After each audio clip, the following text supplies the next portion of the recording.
Bro உங்க friend என்ன இன்னைக்கு ரொம்ப ஜாம் ஆகுது. ஃப்ரெண்ட் வீட்டு மாடியில உள்ள டேங்க உங்க ஃப்ரெண்டை வச்சு கையால குத்தி உடைக்க சொல்லுங்க.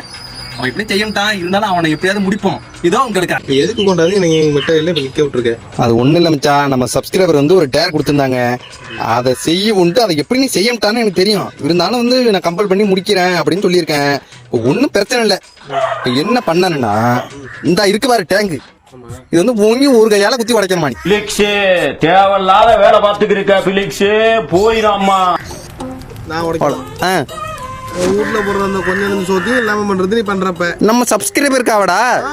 என் வீட்டுல ஏற்கனவே மரியாதை அல்லுது, உடைச்சு விட்டு நான் வீட்டுல இருக்கதா வெளில போறதா? அப்ப பண்ண மாட்டேன். என்ன வாய்ப்பு இல்லைங்கிறா? அப்ப நம்ம சப்ஸ்கிரைபரோட இதை எப்படி நிறைவேற்றுறது? பாரு ஆத்தாக்காரி ஏறி சங்கலே மிச்சு குடும்பத்துக்கு சரி பண்ண மாட்டேன். வாய்ப்பே இல்லை.